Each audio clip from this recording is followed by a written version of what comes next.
Okay, folks, Mike here with another episode of America's New Clothes. Thanks for joining us. I am very honored to share the digital screen today with Sergeant Major Juan Hidalgo, the right one, running for Congressional District 51. And this is a gentleman that I met on the campaign trail as I was attempting to make it through the primaries for the 53rd Congressional District. And I have to say, if they say James Brown is the hardest working guy in show business, this guy's got to be the hardest working guy in politics. I am just so enamored with his enthusiasm. I am a huge fan. And I'm telling you, this guy walks into a room and heads are turned. And it's just a real inspiration to have you representing our values. And Juan, thank you, sir. So much. Thanks for having me. It's a pleasure to see you, and thanks for your kind words. Well, Juan, you are of course a Marine veteran, Sergeant Major. I always refer to you as the Sergeant Major. And so with your tenacity, I mean, it is very hard to get through these congressional districts when you are trying to meet with 800,000 constituents, right? And yours is a very large geographical footprint. Before we kind of get into the issues and whatnot, can you just share with me how it is that you, like the Energizer Bunny, are able to get all over the district and meet with so many voters? Because I'm just seeing you move along with such prolific energy. I make no qualms about it. It's by the grace of God. I get that question several times a week. Do you sleep? And I'm like, you know what? I'll sleep enough when I'm dead. How do you do it? I said, the Lord gives me all the strength that I need. It really does. And so that's it. There's no big secret. You know, I take one day off tonight, starting at sunset. Tomorrow at sunset, I'm down. My team doesn't bother me. They take care of everything. And the rest of the week, they know come tomorrow at sunset, I'm taking off again. So that's the secret. I love it. Well, I love that. Unlike many candidates who have tons of issues and they try to boil the ocean on their campaign website, you're very simple. You're focused on jobs, you're focused on education, and you're focused on national security. And I want to dive into all those deeper. But before I do, I am really struck by this article I read in the Sacramento Bee 2 days ago. I think it was October 21st it came out, in which it said 12% of California Latinos registered to vote voted for President Trump in 2016. But the recent polling as of October now shows that of these people polled, 33% are planning on voting for President Trump. And I'm just wondering, are you feeling that enthusiasm on the ground as you're going all over the county and all over your congressional district? Feeling more and more that a lot of the people, I'm talking to them every day. Today alone, we hit 700 doors today. Total 900. So we're averaging 800 a day, every day. And I'm talking to, between yesterday and today, there were people that literally will find me, because when I'm doing that lately, because I ruined a couple of suits doing it, I'm dressed down and we're just moving, going. And there's people that will stop and they recognize me with glasses on, with a hat on. And they're like, well, wait a minute. One lady asked me, who are you? She's speaking only in Spanish. And I said, I'm Juan Hidalgo. It was so awesome. This lady came out of her house, wanted to give me a hug. I could tell there was a wall between us. She said, Juan Hidalgo, we are supporting you. We're with you. And she told me the other guy's name. She says, we have to get rid of him. And she said, this is the important part of what's lending to what you're asking. She tells me she is a Democrat. And more, I'm finding that every day that they're telling me that they're Democrats and they're sick and tired of Democrat politicians. They're done with it. You know, this morning, the man opened his door. We were putting signs up, and he says, you know, yeah, okay, yeah, you guys put a sign up, sure, please. Didn't speak English, so I'm speaking to him, and he says, but I don't really know anybody in politics. I told him, you know me now, and he says, yeah, you're my friend, sure. And his wife comes out, and she said, what's going on? And he hands her the card, and she says, oh, yeah, I know Mr. Hidalgo. He goes, she saw the other where it says the other guy's name, the comparison. She says, oh, yeah, We do not want that guy anymore. He is garbage. Her words.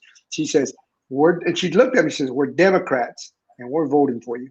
So more and more are waking up saying they're done with him. They're done with these Democrat politicians that have done absolutely nothing. Yeah.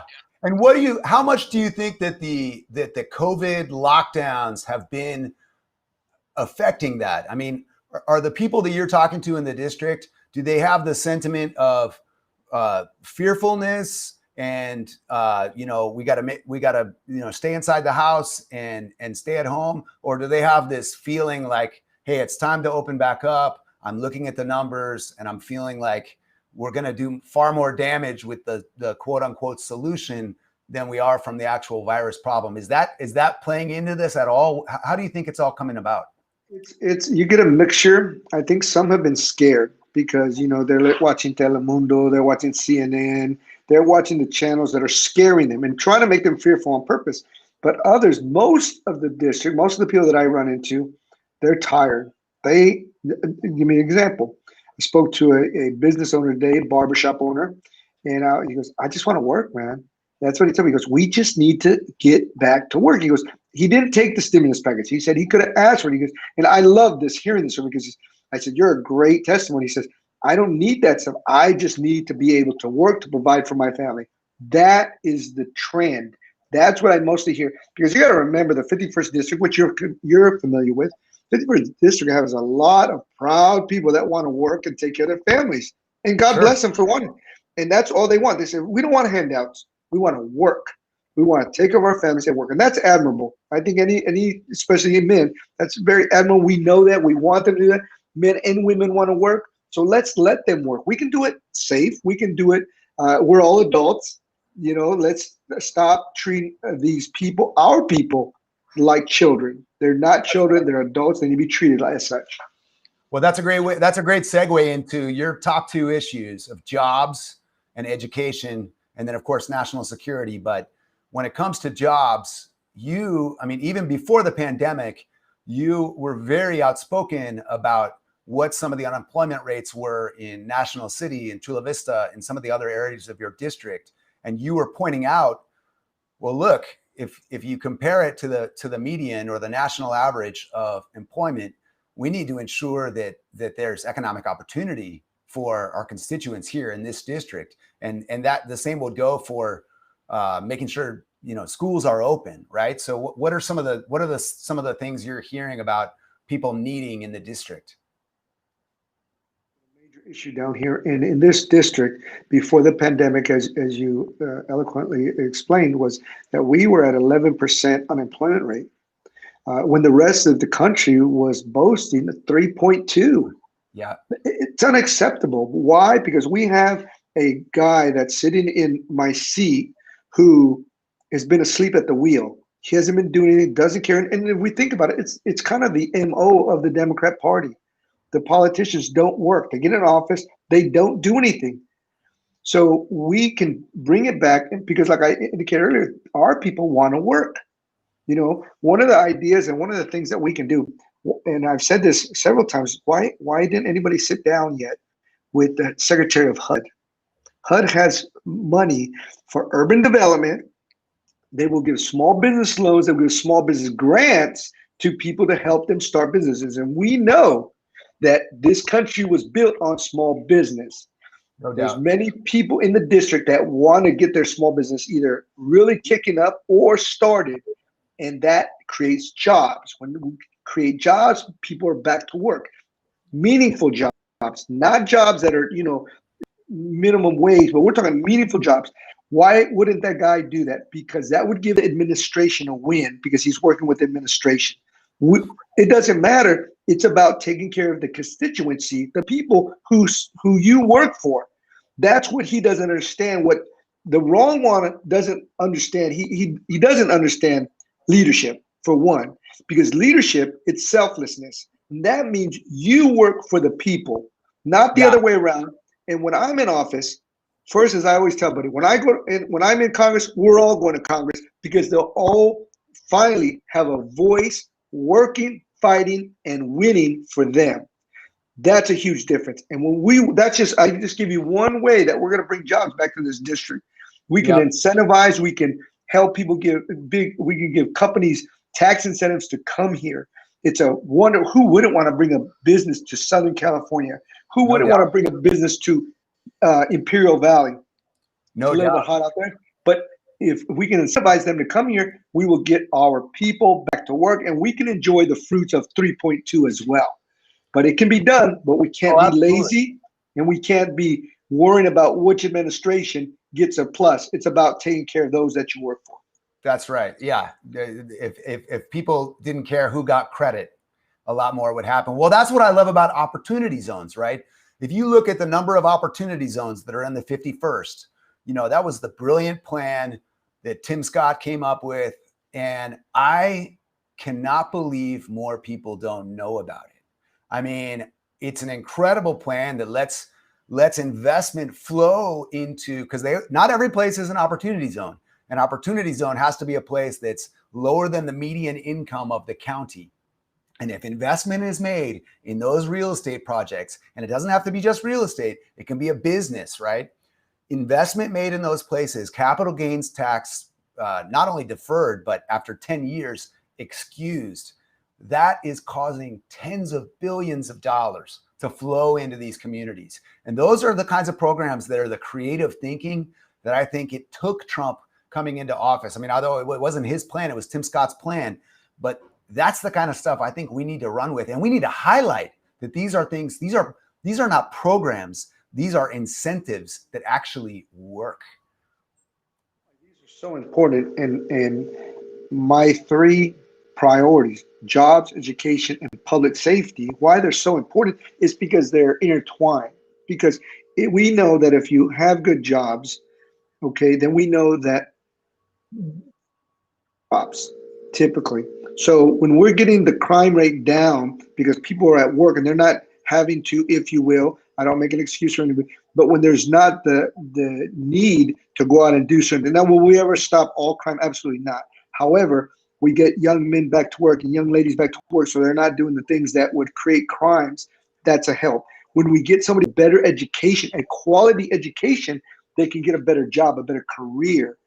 That's why it's so vitally important. Those things go hand in hand. And I wish, Michael, I wish I would have made all of them up and just thought of them myself. But what I did was I went in and talked to people in the district, several people, over and over, and hear what their thoughts and their needs were. Because as I told you, I will be working for the people. So if I'm going to work for the people, I need to know what their needs are. Certain three things kept coming up. Three things kept coming: jobs, education, public safety.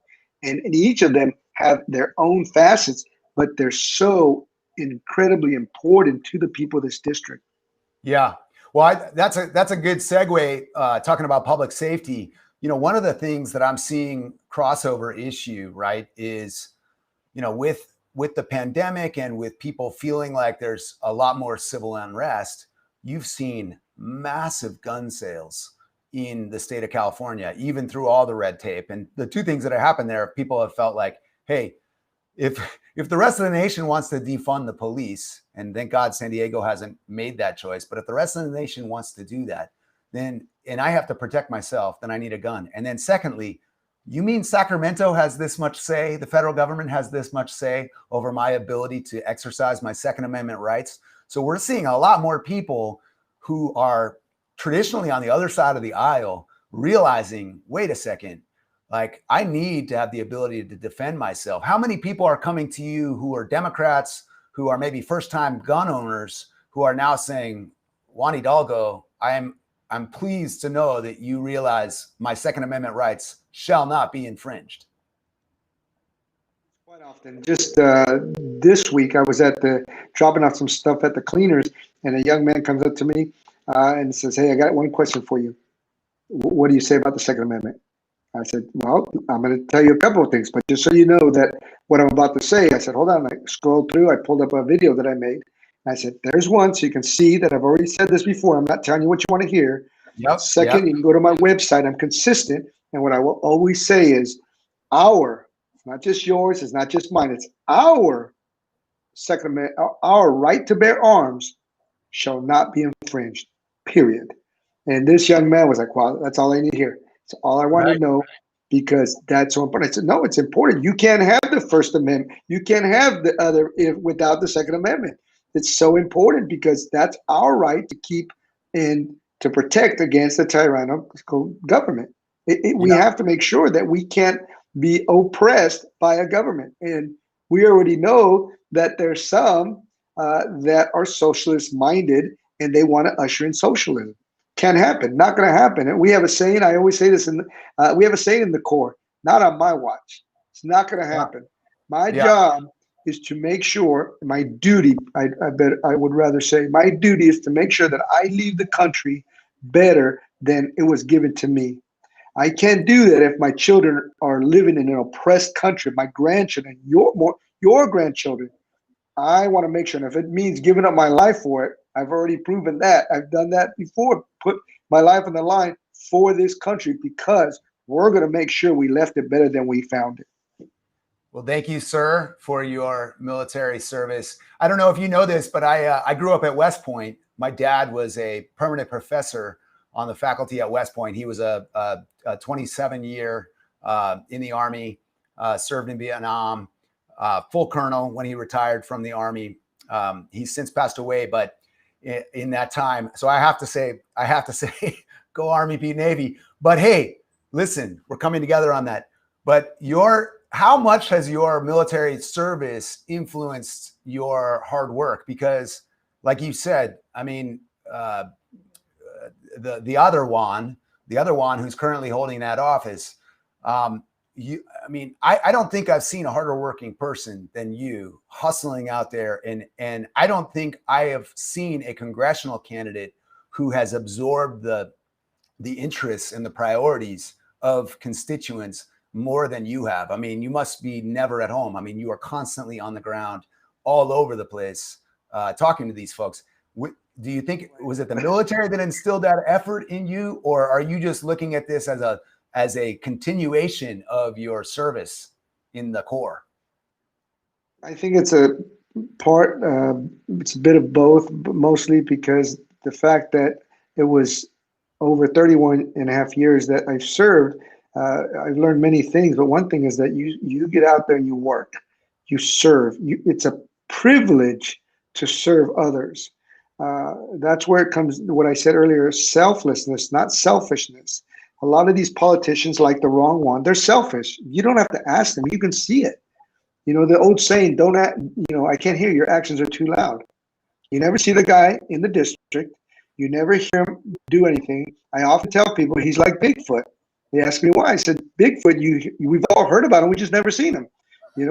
It's important to understand that you leaders, a real leader, and that's why I can say without hesitation, he doesn't understand the first thing about leadership. About. Right. They're not hiding out. That's what leaders are. You're out there. You're engaged. You roll your sleeves up when you have to, and you get in there and you fight for the people. That's what you do. You know how many times my own team tells me, wait, you don't need to do that. And I said, no, it's okay. I know I don't need to, but I want to. I want to be out here with you guys. We have to. The only way we're going to win this fight is together.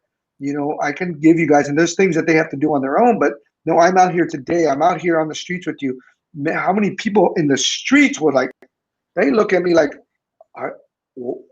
and I've had many tell me they're voting for me simply because they've never seen somebody on the streets like me. Totally. They've never seen the candidate. And I said, well, God bless you. I said, that's just hard work, that kind of my upbringing. And like I said, God gives me the strength. But, like I said, the main thing comes from the core. You learn that a real leader is out there with his people. A real leader is out there finding out what their needs are. I always say, even when I'm in Congress, I'm going to still, obviously I'll be in DC during the week, on the weekends and stuff. I'll still be out seeing the people, see what their needs are, and time off. You don't just run off to Europe like the other guy. You come out and you see what they need and how you can be of service to them. Oh, I've seen it firsthand from you. I've seen you hanging the signs. You have such charisma. People seem to really want to be around you, and I've seen that from your team, and it's super commendable, but you're carrying that light within you. And I see that. And it certainly has bolstered your leadership qualities. Let's talk about one of the other big crossover issues is the issue of abortion. Obviously, a lot of folks are a lot of folks in the Latino community are you know, either through Catholic upbringing or just, you know, understanding the how precious life is. Are you finding certain constituents attracted to you for your stance on abortion? Another, like you said, Cross, for a lot of people, quite frankly, they don't know. Some of them don't know that that's a big part of the Democrat platform. They don't understand that. I share with them. We have a postcard out right now that was a door hanger, if you will, postcard, and we're showing people the difference, the huge difference myself and between the right one and the wrong one. And one of the things on there is that I am 100% pro-life. The other guy is pro-abortion. We make no problem saying that. I have no problem saying that because we got to stop playing games with words. A lot of times the words, they say, oh, it's pro-choice. It has nothing to do with choice. If it was pro-choice, he's saying people would not have a problem with weapons. They wouldn't have but it's only pro-choice when they like the little catchphrase. The fact of the matter is they are killing 3,000 babies a day. That's 9/11 occurring every day. We can't allow that to happen. Most Christians are appalled when they hear those numbers if they don't already know them. Catholics, most Catholics are appalled, and they don't know that the other guy supports it. The other guy plays the tap dance and plays the word game by saying that he doesn't personally believe in abortion, but he doesn't want to tell people his beliefs. And that's nonsense. And you and I know that means he supports abortion. Either you're going to be against it or you're for it. Don't play words. Don't play games. I'm 100%. I want everyone to know this. I'm 100% pro-life. No exceptions. None. Yeah. Period. Okay. And it's a rare politician that can take a stand like that. I mean, when I looked at running, I am pro-life myself. And though I'm no longer a candidate, I didn't make it through the primaries, but I found a lot of people, at least in terms of what's for sure going to happen in the coming years, right? A good over 2/3 of the United States population is against super late term abortions, because that's the late frontier now. Is babies are being born viable, and then there's infanticide thereafter. And then the second thing is almost everybody is against requiring, St. Mary's is compelled to provide women's health services. They always call it women's health services. The vast majority of the people, if you were really to take the sentiment of the nation, people wanting abortion would be okay with it being in the first trimester. But the frontier right now is to, make very late term. And we don't know if that's driven by organ sales. We don't know if that's driven by some of these other things that grow out of, letting these babies get almost a full term. And I think it's commendable that you just outright state your position and let people know where you stand on it, because like you said, the political tap dance is too often just gets lost in the fray. That is that we just need to be clear, because a lot of people don't know, because it's watered down. It's so, you don't want to infringe with, as you said, women's health care. It has nothing to do with women's health care. Let's be honest. I'm all for women's health care. Two of the most important people in my life are women, and I love them. Okay. So it has nothing, because that's the next argument, is that you must hate women. Absolutely not. But we have to make sure. Here's let me rephrase it. The way we can do it is we can defund Planned Parenthood and still make sure that women are really taken care of with their medical issues, because nobody wants to say women shouldn't have health care or taken care of medically. We don't want abortion to occur. That's not a medical issue, so we need to be careful there, because a lot of people, like I said, they try to muddy the waters. The left definitely does, because they want you to think, in other words, any candidate that is against abortion hates women. Nonsense. Right. It's nonsense. Right. Yeah, and by the way, half the babies that are being aborted are women. Right, and a disproportionate percentage are minorities. So, what's the number one? Number one is African American. Number two is Hispanics. So, in many of African Americans and Hispanics that are waking up now, we're always told vote Democrat. So a lot are waking up because they're saying, "Wait a minute, and we know. Let's do the history. I'm sure you have, Michael, but go Martha Sager. What was her background? She was social engineering Yeah, to she was get eugenicist. rid of African Americans and Hispanics. Mm-hmm. That's racism. That's what that's Yeah, called. When they're always trying to put labels on Republicans saying we're racist. That is true racism. What Martha Sager was trying to do, what she yeah, was doing.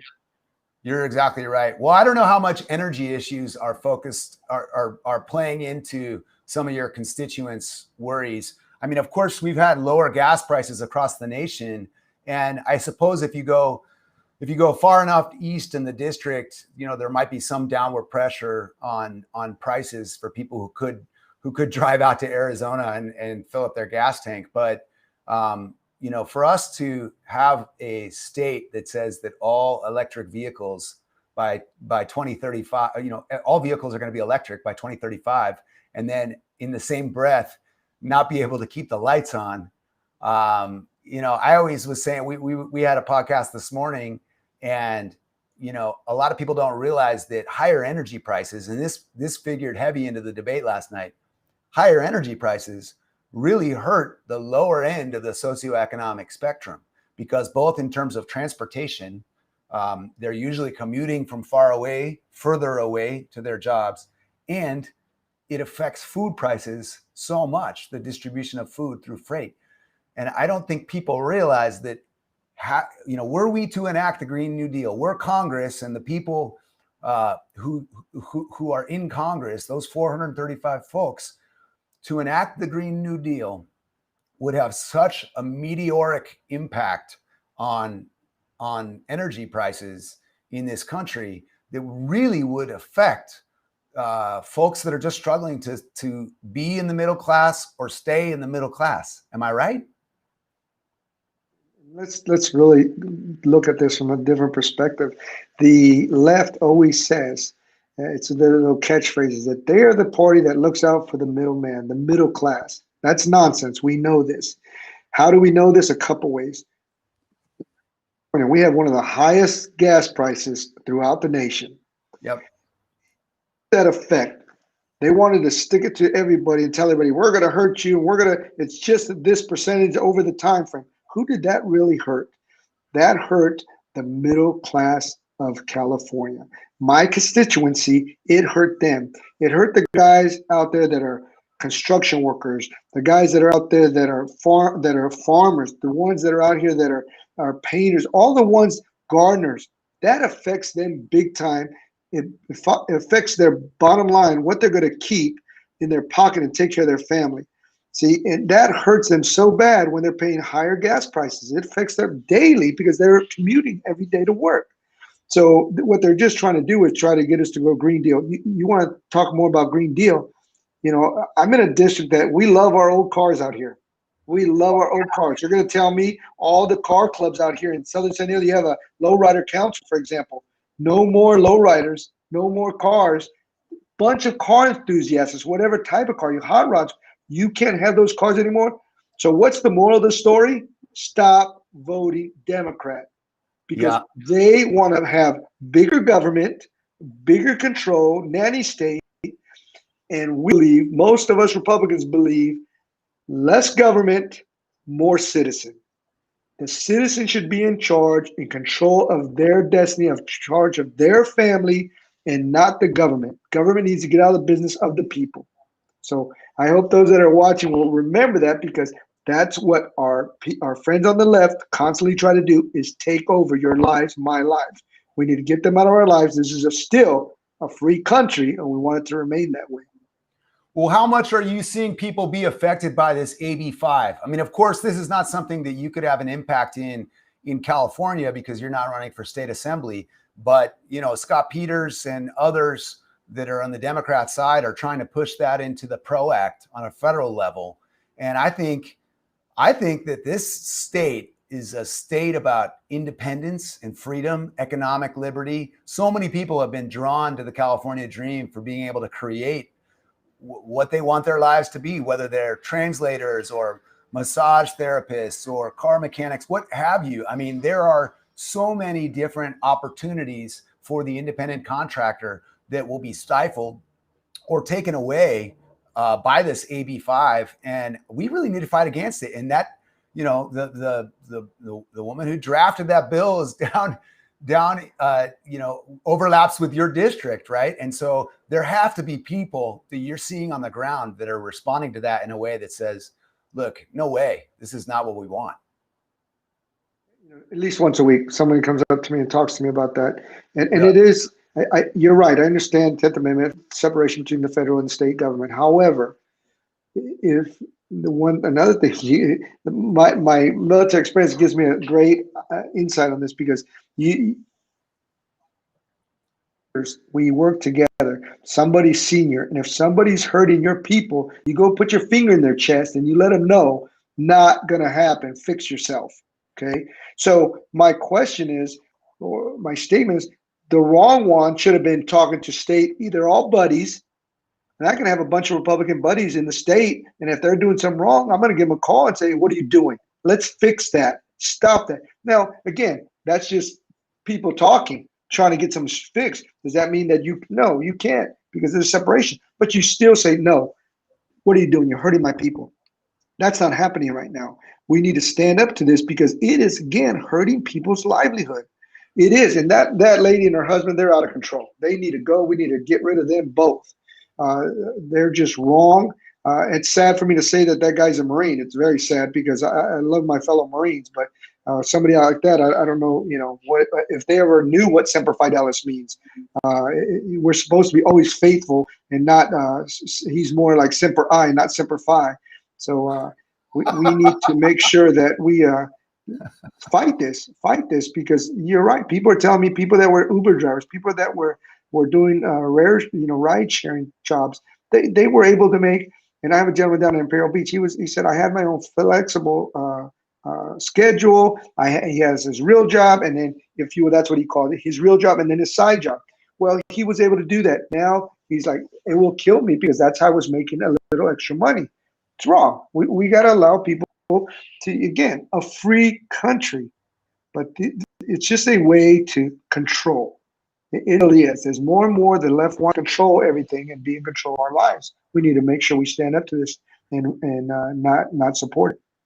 Yeah, and we're seeing with even the First Amendment, right? We're seeing the fact that churches, not being able to assemble in church. I was the 101st person to my church this past Sunday. The guy had the clicker, and he said, you got to go in the auditorium and watch the live stream. And I thought to myself, they really have made it tough to right to assemble. And then, bad news comes out about the Democrats online, and here they are, Twitter and Facebook just outright censoring somebody. If you even share a link to the oldest newspaper in the country, you immediately get banned from Facebook or Twitter for a week. That's Big Brother type censorship. And this is the moment that the media has jumped the shark, social media and major media. We have got to fight back right now, because what's the line we always say? You can vote your way into socialism, but you got to shoot your way out of it. We really need to make sure we're not putting up with this mess, and that's why we need people to get to the polls this year. And do not mail your vote in. Take it in, or go to the polls yourself. We know that if you ever talk to Ruth Weiss, she's with Voter Integrity, and she'll tell you the number one way that voter fraud was conducted in the past. And I'm sure they're trying. That's why Nancy Pelosi started talking about back in January about voter mail-in voting, because they want to steal this election. That's why you notice, and I know you had Jim on earlier, that's why none of the left is out campaigning. They don't campaign because they figure they got it locked up in voter fraud. So we need to show them that we can get people to the polls, stand up and vote your values, not your party. Vote your values. It's so important, because you made a good point there, Michael. I mean, churches right now, so important. Pastors need to be able to talk to and be with their congregations. We know that spousal abuse has gone up. We know that suicide has gone up, alcohol rates have gone up, drug use has gone up. All these things, depression. Why? People need to be able to get together and practice their First Amendment right, and go to church and worship. It's one of the biggest things they want to do is get rid of our ability to worship God. It's time to stand up. I am a real Christian, someone that believes in Jesus Christ, and if they don't like it, too bad. But we need to be able to stand up. I don't want Walmart. I don't want Home Depot to shut down. But if you can go to Walmart or Home Depot, why can't you go to church? It's nonsense. It's control. We could have a mass in the lumber section. Yeah, you could, you know. I know a bunch of Christians. They'll say, "Oh, you want us to go there? That's where we'll go. We'll be there. Stand by," because they want to. The Bible tells us, "Do not forsake the gathering of the saints." We need to be able to come together, but we're allowing these leftists to manipulate us into thinking that we're going to die.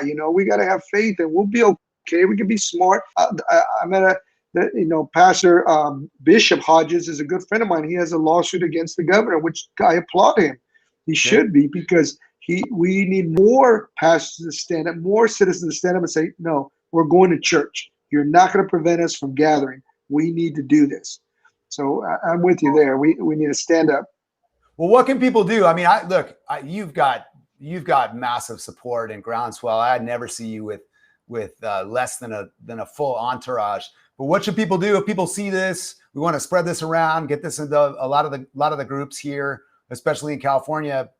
We got your website up there.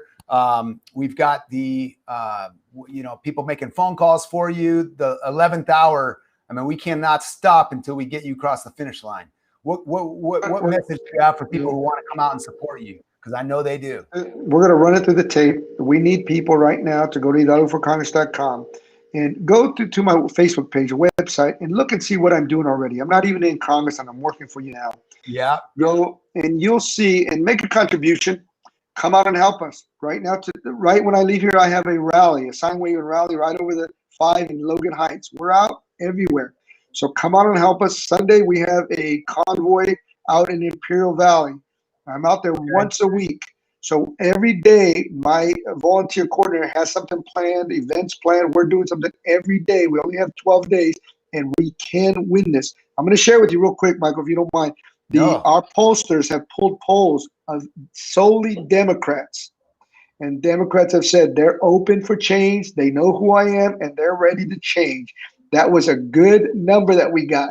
And that's okay that the other guy's arrogant. He thinks he's got it locked up. But I, as I said, and I'm never shy to say this, I serve a powerful God. And if the Lord wants me in Congress, He's going to put me in Congress no matter who's trying to stand in the way.